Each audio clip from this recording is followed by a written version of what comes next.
Hello everyone, welcome to Zurvan Unreal. Let's get going. Set up 4 markers on each cardinal using these little blue dots. And it should look like so once it's complete. Well, one on each cardinal here. Now we need to prep our soar spots for later. Using this diagram, just place them on the floor and everyone take a spot according to the chart. Now for this phase, the main tank will start north and the rest of the party will start south. The floor will drop in sections. The first section is the east section, and the party will bunch up against the southeast section here. We are baiting puddles. Once the flare star puddles appear, dodge them, and return back to this position. And this will happen one more time. So then we dodge again, the main tank will come around onto the south platform, and then everyone does damage. If you can get Zurvan below 75%, you will be able to skip the next 2 mechanics, being Soar and Demon's Claw, so just do as much damage as possible. Also make sure everyone is full health and you have shields for this transition as it does damage. Alright, as the party drops, we need to go to C, and the main tank will go to A. We are about to have Soar. For Soar, there's 2 different patterns. We're going to talk about pattern 1 first. Everyone should come in for heals, and then loosely go to the spots that we decided before. Note, the healers do not have a specific spot, they just go with anyone they choose. So this is the first pattern, it looks kind of like a triangle. This one, everyone just goes to their assigned spot, so whether it's north-south or an intercardinal. So you'll see here, the party goes out, we have the Soar pattern, everyone spreads to their spots. Then the healer will go with whoever they please. Everyone is kind of evenly spaced in a circle around the whole arena, and everyone will be safe. Make sure no one overlaps. Immediately after, everyone comes in for shields and heals. One healer will have a stack, the other a spread. The one with the spread needs to go out after healing. Alright, so for Soar Pattern 2, we start in the same prepped positions, loosely. And this pattern divides the arena into 2 chunks, one bigger, one smaller. The person in the middle, especially on the smaller side there, like the Black Mage, will have a tougher time. They will just have a sliver of a spot to be safe. But there's a little bit of time to adjust. The key part is that you do not want to be lined up with a Zurvan that is outside the arena. So as we see here, Soar will go out. The party adjusts on the side. You can see in my perspective here, I get too far and I line up with Zurvan, so I correct myself back to the left here, and I am safe on our Black Mage. After this is the same stack and spread from the first pattern, so make sure if you stack, you stay in, and if you're the healer with the spread, you go out. And then everyone returns to A or C. For Demon's Claw, the main tank needs to come in the hitbox, almost to the center, but just north. They're going to get knocked back by Demon's Claw, the tank buster. The main tank is going to get down for the count and be paralyzed. The party will stand in between the main tank and the boss, with the off tank and the front to absorb the largest hit. Then the AoE will go off, and the mechanic resolves. So seeing that in action, we have Demon's Claw, the main tank comes in, they get knocked out, wave cannon goes off, the party stacks in the middle, the off tank in the front, and we resolve the mechanic. If you skip the last 2 mechanics, this is where you're going to start. Zurvan will place an ice puddle underneath him that slows and also does damage over time, so avoid standing in it at all costs. Next, one of 3 mechanics can occur. The first could be Biting Halberd, which is a cleave on front and flanks, so we need to get to the rear whenever we see Biting Halberd cast. The timing here is extremely tight, so make sure you get right to the rear, and if you don't, you will get knocked back and die due to damage. Immediately after that mechanic will be Southern Cross. The whole party will be stacked on A, the main tank will go to D, and the party will go to B. These ice puddles that drop also do a dot, so stand out of them. One of the next 3 mechanics that can occur is Tail End, which is an out. You want to get all the way out to the edge of the arena, or past the little sombrero hats on the ground. Ciclicle is one of the others that can occur. Ciclicle is an in.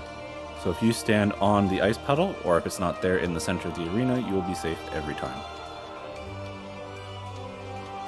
Ad phase. For the first ad phase, the main tank will take the will, and everyone will bunch up together and just kill all of the ads. There's nothing super special going on in this one. For group 2, there's a little bit more going on. There's 2 wills, 1 tank will need to take 1 each. We need to kill the wit first, as if it casts Mirror City and Meteor, we will wipe here. We need to also look away from the Wile, as it's casting a gaze. And we do not want to look at it, or we will get hysteria. Group 3 is the same as the previous one, except there's only 1 will. So kill the wit, then kill the Wile, and then kill everything else. Make sure to also look away from the Wile as it casts the gaze attack, so that you do not get hysteria. And with that, we are going to transition into phase 3. The players are going to get fire and ice tethers, and they'll be paired together. Now we need to note which color the main tank pair is, and then we need to put them with a opposite colored pair. So as we see here, the main tank to A, party to C, the tethers are about to go out.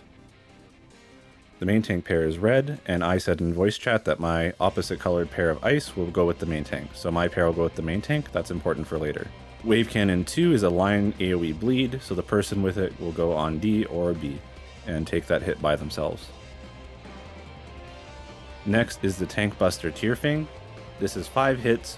We have the tanks invuln this, so they will swap at some point before the next one, but they just use their invuln and live, and everyone chills on C. Next is Southern Cross, the party on C, tank on A, everyone rotates clockwise. For towers, the first configuration we can get is East and West, and we should already be like in this picture here. Now the main tank pair, which is my pair, is going to go to the east side with the tank. So we see that tank pair goes east, and the opposite color that's paired with them also goes east, and the others stay on D and resolve the towers. So let's see how that looks. So we see here the puddles, they will disappear in a moment. Broken Seal is the cast for the towers, so the towers are about to go out. The opposite color pair goes to the main tank side, which is east, and everyone stands in the same colored tower. Then we let them resolve. After this mechanic is always biting Halberd, so one group will need to get behind the rear, the other will already be safe. And then party to C, tank to A. Now for the inside towers, it is the same idea. The main tank pair and the opposite that's paired with them will go east, and the others will chill on the west towers. And then we can see it's resolved like this, where the main tank pair goes east and takes the east tower that matches, and the opposite pair takes the opposite one on that side. So we see the cast go out, the opposite pair is my pair again. We see it is inside, so the main tank takes theirs on the east, my group takes theirs on the east as well, and the others chill on west and take their tower, same color tower. This is always followed by tail end, which is get out, so make sure to get out.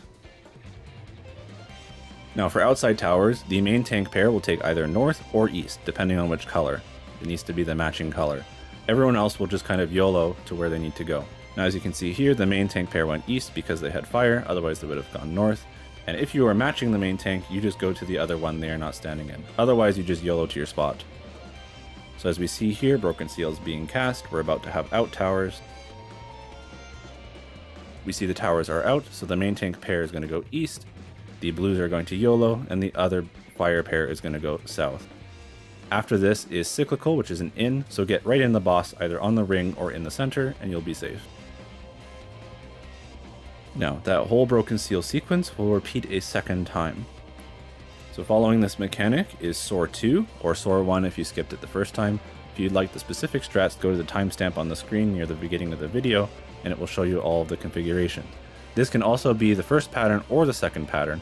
However, if you have tank LB3 up at this point, you can use it and survive overlapping one other group, which I recommend doing if you have it available. Otherwise, it's followed by the stack and spread from the beginning, and then everyone goes back to C and A. This is followed again by Demon's Claw, which is the tank buster. It will knock back the main tank again. We stand in the middle, the off tank stands in the front, and we all absorb the hit together, just like the first wave cannon in phase 2. Following wave cannon, this whole phase will just repeat, starting from Broken Seal number 3. Depending on your damage, you might not have to do Broken Seal 3 and 4, and you can just kill them as soon as you can. And that's the whole fight. I wish you all luck in getting the funny fox currency to make the little fox man happy. Up to clear this, you can check the description. I will have it linked below.